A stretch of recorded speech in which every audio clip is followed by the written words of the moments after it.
Beni izleyen herkese merhaba arkadaşlar. Ben Gül. Kanalıma hoş geldiniz.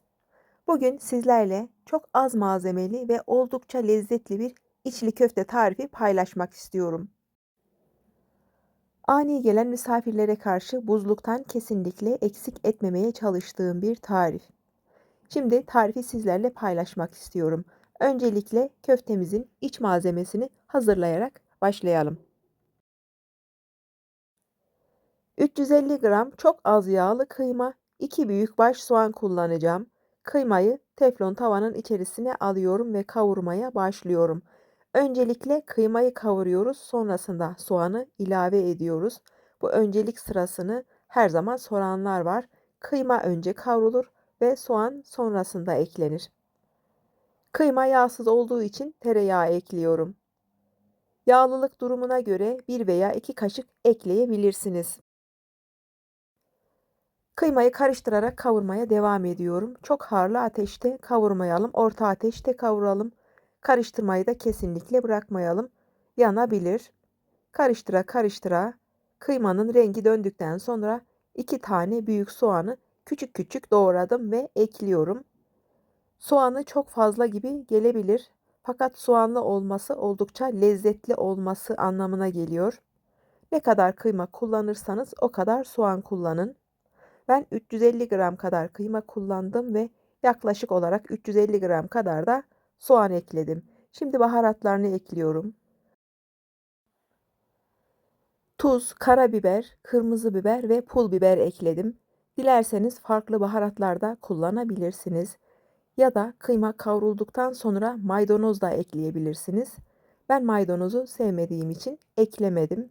Siz seviyorsanız maydanozu küçük küçük doğrayarak daha sonra ekleyebilirsiniz.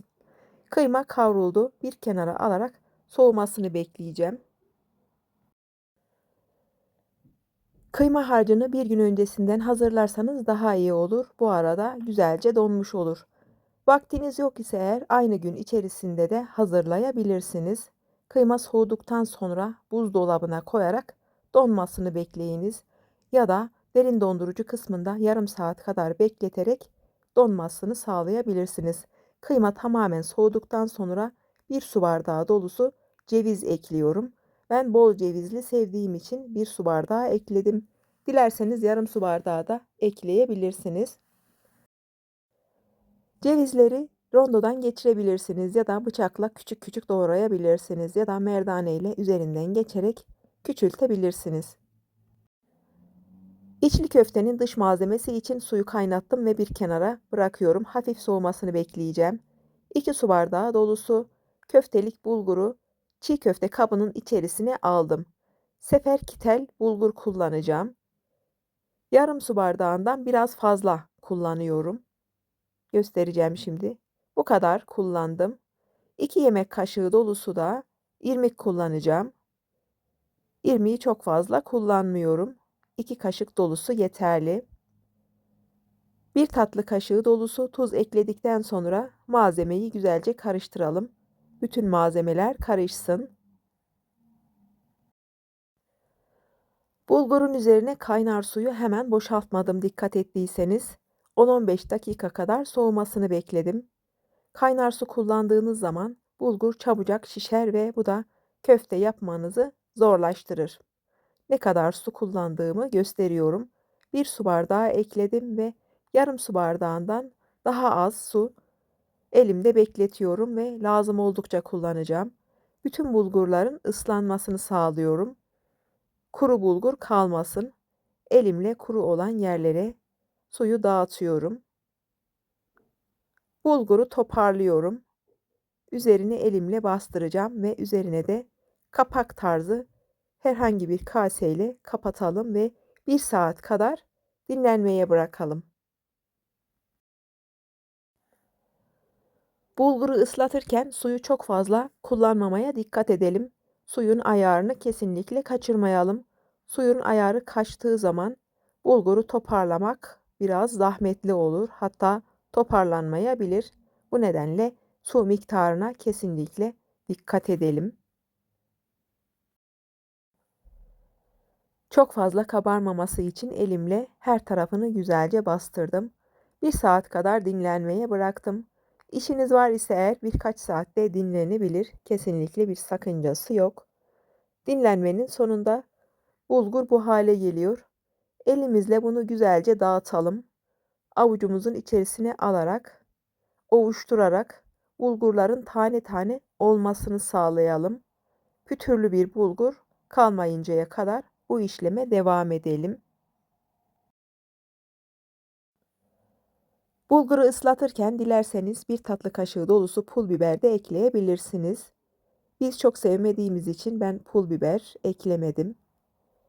Bulgurun ortasını böyle havuz gibi açarak 1 yemek kaşığı dolusu domates salçası ekliyorum.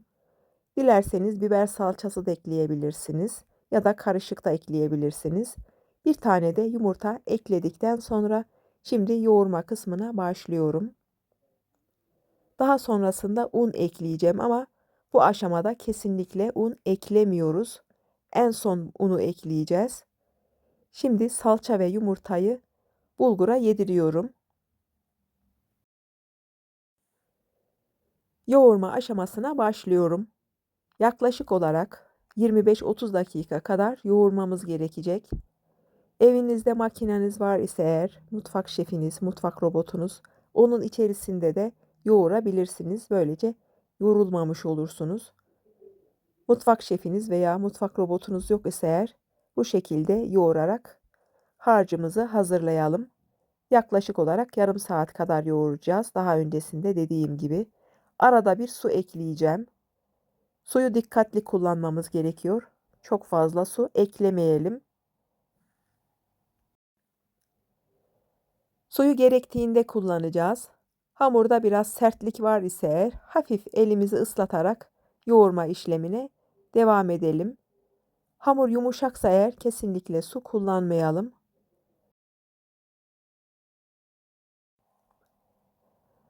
Su eklerken sadece elimi ıslatıyorum. Çok fazla su eklemiyorum. Yaklaşık olarak 25 dakika 30 dakika kadar yoğurduktan sonra 2 kaşık dolusu un ekledim. Şimdi yoğurmaya tekrar devam ediyorum. Hamur kıvamını alıncaya kadar yoğurma işlemine devam edelim.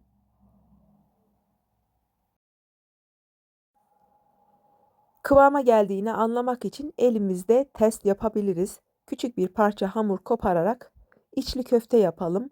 Dağılmıyorsa kıvama gelmiş demektir. Hamurumuzu toparlayabiliriz.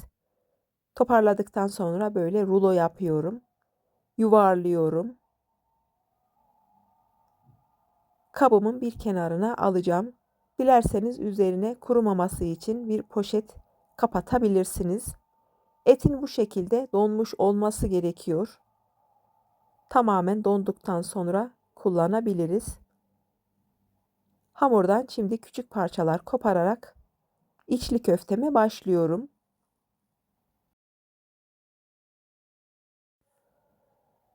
Küçük bir mandalina büyüklüğünde hamur kopartarak yuvarlıyorum. Avucumuzun içerisinde yuvarladıktan sonra parmağımızı ıslatalım ve köftemizi yapmaya başlayalım.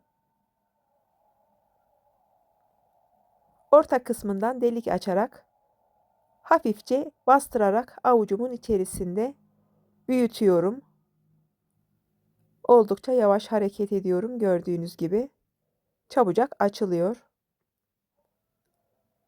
Ortası açıldıktan sonra yine parmağımla bu şekilde kontrol ediyorum. Her tarafının eşit şekilde olmasını sağlıyorum. Tamamen incelttikten sonra kıymamızı ekleyebiliriz.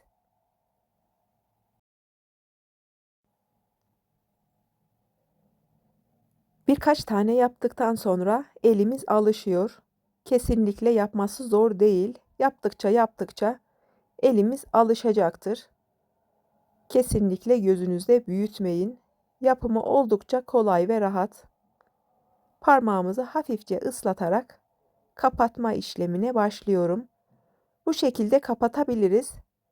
Ben baş parmağımı bazen bu orta kısmına bastırarak etin çıkmamasını sağlıyorum. Ve daha sonrasında da böyle kapatıyorum. Uç kısımlarını da bu şekilde kapatıyorum. Arka tarafa da aynı şeyi uyguluyorum.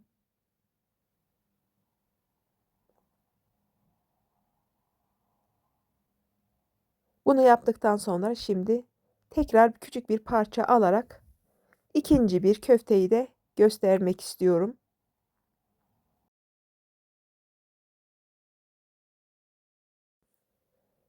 Yine küçük bir mandalina büyüklüğünde bir parça kopardım. Avucumun içerisinde yoğuruyorum ve daha sonrasında yuvarlıyorum. Tamamen yuvarlandıktan sonra hafifçe böyle rulo yapar gibi yaptım. Parmağımı ıslattım. Avucumun içerisini ıslattım. Hamurun ortasında bir delik açtım ve hafifçe büyütmeye başladım. Hemen açılıyor gördüğünüz gibi. Hamuru güzel yoğurduktan sonra kesinlikle bir problem yaşamazsınız. Hamur parçalanmaz. Parmağınızla çabucak açarsınız. Açma esnasında parçalanmaz. Önemli olan hamurun çok güzel yoğrulması. Güzel yoğrulmuş bir hamur kesinlikle parçalanmaz. Hazırladığımız bu köfteleri dilerseniz kızartabilirsiniz, dilerseniz haşlayabilirsiniz, dilerseniz de dondurucuya atabilirsiniz. Dondurucuda uzun süre saklayabilirsiniz. Pişirmeye karar verdiğinizde birkaç saat öncesinden dolaba çıkartarak içinin erimesini beklemeniz gerekiyor. Köfteyi hemen dondurucudan alıp pişirdiğiniz zaman iç kısmı erimeyecektir, buzu çözülmeyecektir.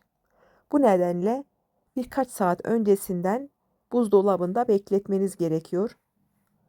Ben sabah çıkartıyorum. Akşam için pişirmem gerektiğinde sabahtan dolabın içerisine bırakıyorum ve akşama kadar çözülüyor ve akşamda pişirerek sofraya getiriyorum.